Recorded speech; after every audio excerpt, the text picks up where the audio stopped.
اعوذ باللہ من الشیطان الرجیم بسم اللہ الرحمن الرحیم۔ السلام علیکم viewers, welcome to our channel خوابوں کی تعبیر۔ ویورز، آج ہم آپ کو بتائیں گے کہ بلی کیوں روتی ہے۔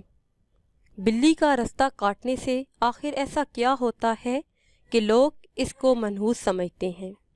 یہ ایک حیرت انگیز انکشاف ہے جو آج ہم آپ کو بتائیں گے۔ اللہ کے ولی حضرت شاہ شمس تبریز سے پوچھا گیا کہ آپ اس کے بارے میں کیا کہتے ہیں کہ بلی کا رونا ٹھیک نہیں اور بلی کا رونا انسان کے لیے بہترین نہیں ہے۔ تو حضرت شاہ شمس تبریز نے فرمایا کہ انسان کی پیدائش سے پہلے جب زمین پہ جنات رہا کرتے تھے، وہ کچھ مخلوقات سے نفرت کرتے تھے اور کچھ سے پیار کرتے تھے۔ جنات کا راجہ ذیل اور اس کی بیوی جس کا نام کبیرہ تھا، وہ بلیوں سے بے حد پیار کیا کرتی تھی۔ اس کے آس پاس ہر وقت بلیاں ہوا کرتی تھیں اور یوں جنات اور یہ بلیاں ساتھ ساتھ رہنے لگے اور ساتھ ساتھ زندگی بسر کرنے لگے۔ اگر بلیوں میں سے کسی کو کوئی تکلیف ہوتی تھی تو اس کا بدلہ جنات لیا کرتے۔ اگر وہاں رہنے والی مخلوقات میں سے کسی کے ساتھ برا ہوتا تو جنات ان کا مقابلہ کیا کرتے۔ لیکن اللہ عز و جل نے جب جنات کی طاقت کو محدود کیا اور ان کو صرف رات کے لیے رکھ دیا تو یہ سلسلہ جانوروں اور جنات کا ٹوٹ گیا۔ لیکن ذیل کی بیوی کبیرہ نے کہا کہ اے اللہ، ہمیں اتنا تنہا نہ کر، ہمیں اتنا اکیلا نہ کر، تو جانوروں کو یہ طاقت عطا کر کہ وہ جنات سے بات کر سکیں، ان کو دیکھ سکیں، اور ان جانوروں میں بلیاں بھی شامل ہیں۔ اصل میں جانوروں کے ایام جن پر وہ زندگی بسر کرتے ہیں وہ انسان سے 7 دن آگے ہوتے ہیں۔ جو زمین پہ ہوتا ہے وہ 7 دن پہلے جنات دیکھ چکے ہوتے ہیں۔ تبھی جب کوئی مرنے والا ہوتا ہے، کسی گھر میں کسی کا انتقال ہوتا ہے یا کسی گھر میں فرشتے آتے ہیں تو بلیاں ان کو دیکھ لیتی ہیں۔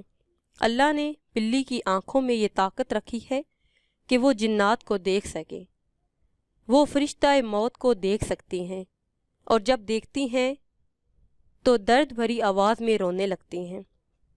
یہ بتانے لگتی ہیں کہ اے انسان، یہ دنیا جسے تو خاص سمجھتا ہے، یہ دنیا جسے تو اپنا سب کچھ سمجھتا ہے، یہ دنیا صرف 4 دن کی ہے۔ جیسے اس شخص کی موت آئی تیری بھی آئے گی، جیسے اس کا جنازہ پڑھا گیا تیرا بھی پڑھا جائے گا، اور ایک دن موت تجھے آ لے گی۔ اپنے اعمال بہتر کرو۔ تو لوگوں نے کہا کہ اے اللہ کے ولی، ہمارے گھر یا آس پاس کوئی بلی روئے تو ہم کیا کریں؟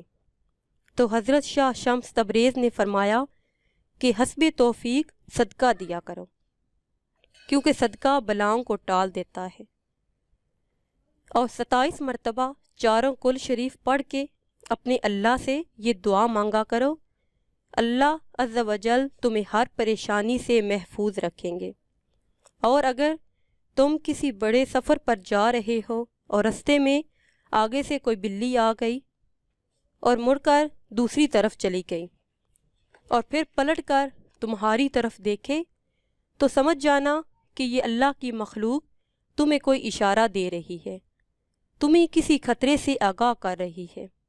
اسی وقت اپنا صدقہ دینا اور 27 مرتبہ چاروں کل شریف پڑھ کر اپنے لیے دعا کرنا۔